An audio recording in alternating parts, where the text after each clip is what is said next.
Good afternoon, everybody. Good afternoon. Thank you. It is clearly now the will of the Parliamentary Conservative Party that there should be a new leader of that party and therefore a new Prime Minister. And I've agreed with Sir Graham Brady, the chairman of our backbench MPs, that the process of choosing that new leader should begin now. And the timetable will be announced next week. And I've today appointed a cabinet to serve, as I will, until a new leader is in place. So I want to say to the millions of people who voted for us in 2019, many of them voting Conservative for the first time, thank you for that incredible mandate, the biggest Conservative majority since 1987, the biggest share of the vote since 1979. And the reason I have fought so hard in the last few days to continue to deliver that mandate in person was not just because I wanted to do so, but because I felt it was my job, my duty, my obligation to you to continue to do what we promised in 2019.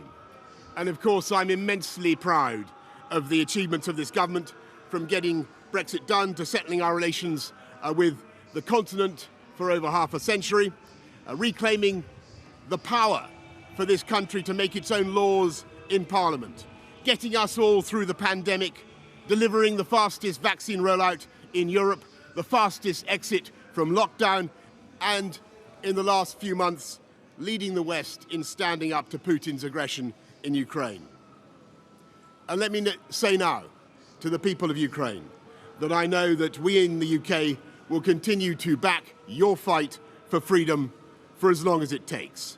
And at the same time, in this country, we've been pushing forward a vast programme of investment in infrastructure and skills and technology, the biggest in a century, because if I have one insight into human beings, it is that genius and talent and enthusiasm and imagination are evenly distributed throughout the population, but opportunity is not. And that's why we must keep levelling up, keep unleashing the potential of every part of the United Kingdom.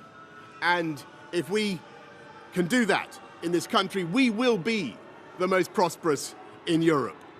And in the last few days, I've tried to persuade my colleagues that it would be eccentric to change governments when we're delivering so much and when we have such a vast mandate and when we're actually only a handful of points behind in the polls, even in mid-term after quite a few months of pretty relentless sledging, and when the economic scene is so difficult domestically and internationally. And I regret not to have been successful in those arguments, and of course it's painful not to be able to see through so many ideas and projects myself. But as we've seen at Westminster, the herd instinct is powerful. When the herd moves, it moves. And my friends, in politics, no one is remotely indispensable. And our brilliant and Darwinian system will produce another leader equally committed to taking this country forward through tough times, not just helping families to get through it, but changing and improving the way we do things, cutting burdens on businesses and families, and yes, cutting taxes, because that is the way to generate the growth and the income we need to pay for great public services. And to that new leader, I say, whoever he or she may be, I say I will give you as much support as I can. And to you, the British public, I know that there will be many people who are relieved, and perhaps quite a few who will also be disappointed. And I want you to know how sad I am to be giving up the best job in the world. But them's the breaks. I want to thank Carrie and our children and all the members of my family who have had to put up with so much for so long. I want to thank the peerless British civil service for all the help and support that you have given our police, our emergency services, and of course our fantastic NHS, who at critical moment helped to extend my own period in office, as well as our armed services and our agencies that are so admired around the world, and our indefatigable Conservative Party members and supporters, whose selfless campaigning makes our democracy possible.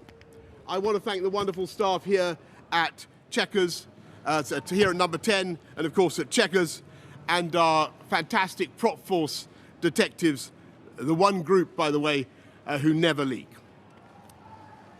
Above all, I want to thank you, the British public, for the immense privilege that you have given me.